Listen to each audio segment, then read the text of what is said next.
Hello everyone, welcome to my YouTube channel science study. আমি রেলের সায়েন্সের ফিজিক্স করাচ্ছি, যেখানে সেকেন্ড চ্যাপ্টার গতি বা মোশন আমাদের চলছিল। তো এর আগের লেসনে আমি সরণ এবং দূরত্ব সম্পর্কে তোমাদেরকে জানিয়েছিলাম। তো নেক্সট আমি যেটা বোঝাবো সেটা হচ্ছে দ্রুতি বা স্পিড। বলছে কোনো গতিশীল বস্তু একক সময় যে দূরত্ব অতিক্রম করে তাকে ওই বস্তুর দ্রুতি বলে। তার মানে কি? দ্রুতি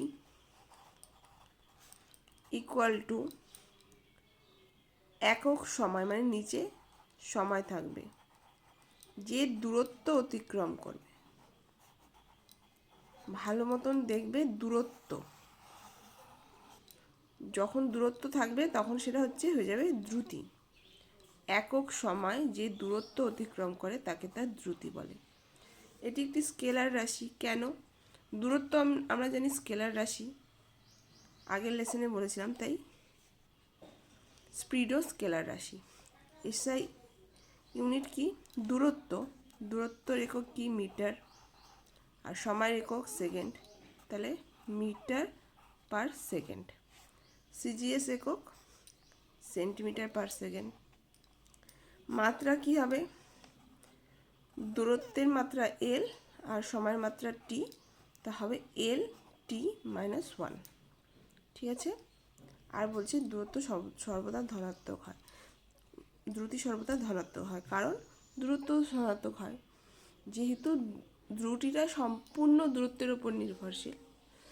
তাই দূরত্বের বৈশিষ্ট্যের সাথে দ্রুতির বৈশিষ্ট্যগুলো এভাবে মিলে যাচ্ছে। ঠিক আছে। নেক্সট আমরা যেটা পড়ব সেটা হলো বেগ বা ভেলোসিটি কি। তোমরা ভালো করে বুঝবে যে দ্রুতি আর বেগ কিন্তু সেম জিনিস না, মানে স্পিড আর ভেলোসিটি সেম জিনিস না। কেন সেম জিনিস না? কারণ ওই একই। বলছে কোনো গতিশীল বস্তু কণার একক সময়ে একটি নির্দিষ্ট দিকে যে পরিমাণ সরণ হয় তাকে ওই বস্তুটির বেগ বলে। আচ্ছা, সরণ বলছে, দ্রুতিতে কি বলছিল? দূরত্ব। বেগে কি বলছে? সরণ। তার মানে বেগ হলো সরণ বাই সময়।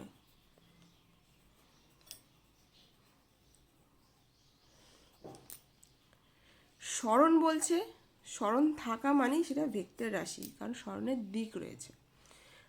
দ্রুতি আর বেগের মধ্যে এটাই তফাৎ। দ্রুতি হচ্ছে দূরত্ব বাই সময়, আর বেগ হলো সরণ বাই সময়। ঠিক আছে। যেহেতু সরণ বাই সময়, তাই এটা ভেক্টর রাশি। এসআই একক সেম, মিটার পার সেকেন্ড, কারণ সরণের একক সরণ হচ্ছে দৈর্ঘ্য, তাই এটার একক হচ্ছে মিটার। আর সিজিএস একক সেমি পার সেকেন্ড। মাত্রা সেম, এল টি মাইনাস ওয়ান। বেগ বলছে ধনাত্মক, ঋণাত্মক, শূন্য হতে পারে। কেন? কারণ সরণও ধনাত্মক, ঋণাত্মক, শূন্য হতে পারে। ঠিক আছে। বলছে বেগের দিক সর্বদা সরণের দিকে হবে, যেহেতু সরণ বাই সময়, তাই বেগের দিকও সরণের দিকে হবে। ঠিক আছে। তারপরে এটা খুব ভালো মতন মনে রাখবে, এই ফর্মুলা দিয়ে প্রচুর নিউমেরিক্যাল হয়। V equal to D by T. এখানে ভি কি? বেগ। ডি কি?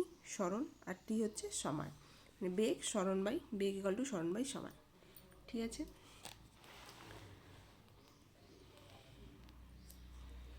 নেক্সট আমরা যেটা পড়বো সেটা হচ্ছে ত্বরণ। ত্বরণ কাকে বলে? বলছে কোনো গতিশীল বস্তুকণা বেগ যদি ক্রমশ বাড়তে থাকে, একটা কোনো গতিশীল বস্তুকণা তার বেগ প্রতি সেকেন্ডে বাড়ছে, মানে প্রথম সেকেন্ডে কিছু একটা থাকলো,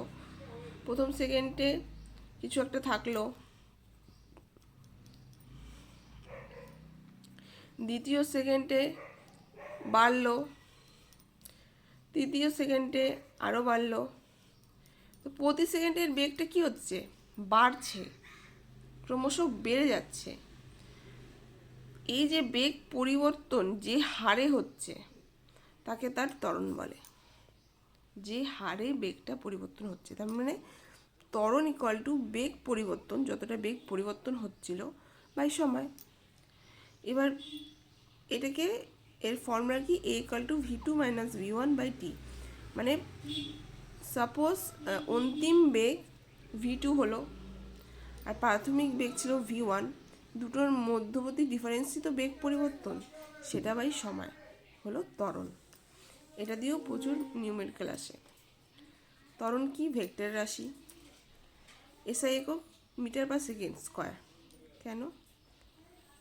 কারণ বেগ, ত্বরণ হচ্ছে বেগ বাই সময়, তো তাহলে বেগ তো মিটার পার সেকেন্ড আর সময়ের জন্য আরেকটা সেকেন্ড, তাহলে হবে মিটার পার সেকেন্ড স্কোয়ার। আর সিজিএস একক সেমি পার সেকেন্ড স্কোয়ার। মাত্রাও তোমরা বার করতে পারবে, মিটার মানে এল আর সেকেন্ড স্কোয়ার মানে t-2, এল t-2। ত্বরণ ধনাত্মক, ঋণাত্মক অথবা শূন্য হতে পারে, কারণ ত্বরণও সরণ সম্পর্কিত, মানে ত্বরণ মানে বেগ পরিবর্তন বাই সময়, আবার বেগ মানে হচ্ছে সরণ বাই সময়, তাই ত্বরণও ধনাত্মক, ঋণাত্মক, শূন্য হতে পারে।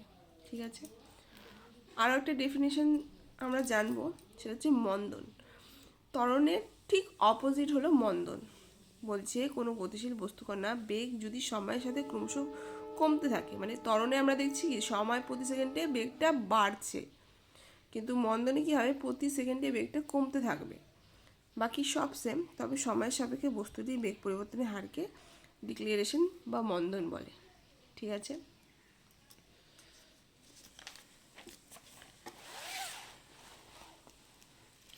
এরপরে আমরা যেটা জানবো সেটা হচ্ছে সমদ্রুতি কি, অসমদ্রুতি কি। বলছে কোনো গতিশীল বস্তুকণা যদি সমান সময়ের ব্যবধানে সর্বদা যদি একই দূরত্ব অতিক্রম করে, তবে বস্তুকণাটির দ্রুতিকে সমদ্রুতি বলে। আচ্ছা, মানে এখান থেকে এখানে গেল যেই টাইম লাগবে, এখান থেকে এখানে গেলে সেই টাইম লাগবে। সাপোজ 1 সেকেন্ড, 1 সেকেন্ড, মানে 1 সেকেন্ডে যদি ও 5 মিটার দূরত্ব অতিক্রম করে, তার পরের 1 সেকেন্ডেও 5 মিটার দূরত্ব অতিক্রম করবে, তারপরে 1 সেকেন্ডেও 5 মিটার দূরত্ব অতিক্রম করবে। তার মানে প্রতি সমান সময়ের ব্যবধানে সমান দূরত্ব অতিক্রম করছে, তখন ওই গতিশীল বস্তুকণার যে দ্রুতিটা হবে সেটা হবে সমদ্রুতি। আর অসমদ্রুতি কি? যখন সমান সময়ের ব্যবধানে সমান দূরত্ব অতিক্রম করবে না, মানে প্রথম ধরো 1 সেকেন্ড, পরের 1 সেকেন্ড, তারপরের 1 সেকেন্ড।